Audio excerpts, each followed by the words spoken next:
Hello YouTube, this is Camo Kid 1SS, and today I want to talk about how I fixed my Emerson CQC8 Mini Horseman. My brother just did a video and he did a review over his Emerson Commander, and he mentioned my knife and what I did to my knife. And basically I got this knife new from the box from Emerson. It's never been previously owned or anything. And when you get a knife from Emerson, a new one, especially with this wave feature, you want to play with it all day. And you'll just, get to flicking it out, and you'll try out the wave feature, and, just to train with a knife. And of course, it's just fun to do with any folding knife.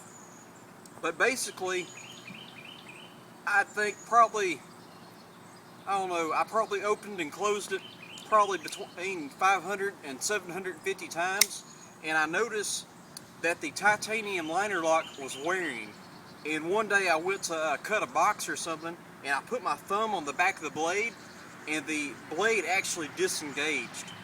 And it didn't cut me or anything, but I was very disappointed because this knife cost like $130, and it failed on me just from, very light use. I mean, I opened it up and closed it, played with it, and, just used it as I should. It failed on me. And about that time, Cajun Blaze was making a video about the same knife, and it happened to him as well. And he sent his knife to Emerson and see what they would do for him. And all they did was fix it and where it wouldn't close anymore. And they didn't give him a new knife or anything, even though the lock failed on them. They just fixed the knife instead of giving a new knife, and I don't really like that. But one thing I do like about Emerson is if you have a problem, you could actually try to fix it yourself. So that's what I did. And what I did is I took the titanium liner lock and I hyperextended it so it always have a good engage when I was playing with it and everything. And first of all, let me get some gloves on.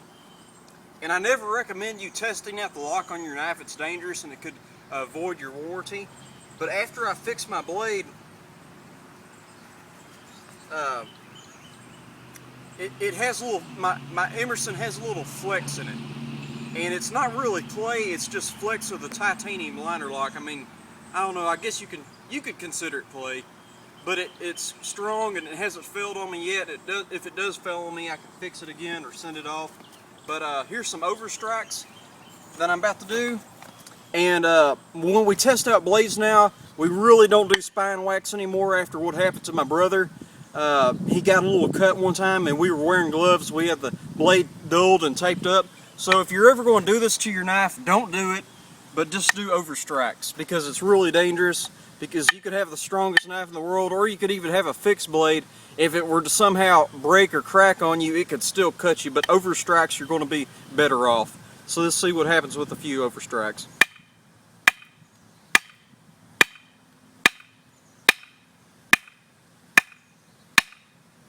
And those are some pretty powerful overstrikes, and we still have the same amount of flex in the blade. And let's see, I can't engage the lock, disengage the lock with my thumb when I have a glove on. And after I fix the blade, it still has this flex, and it's a tough knife, but it's not as strong as a cold steel triad lock. But we're also going to baton a very light piece of wood. It's cedar. I'll get my gloves back on. I'll give it a good, let's see.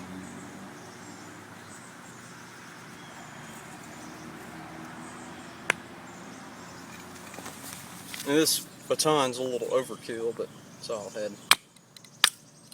And I mean, that was just really easy, but you shouldn't do that with a folding knife. I mean, that was really not abuse, but still, never baton with a folding knife. This is a knife I really don't use anymore because I can't stand the flex, but I really enjoy the appearance of the knife.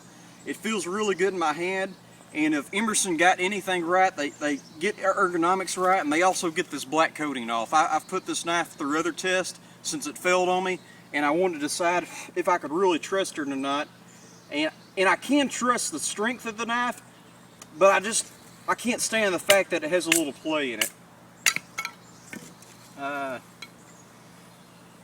this cedar's no issue at all. I mean, I'm almost more cutting through it than I am batoning it, but still, you shouldn't do this with a folding knife anyways.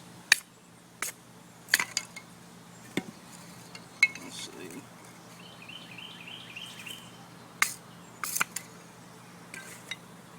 A couple more overstrikes.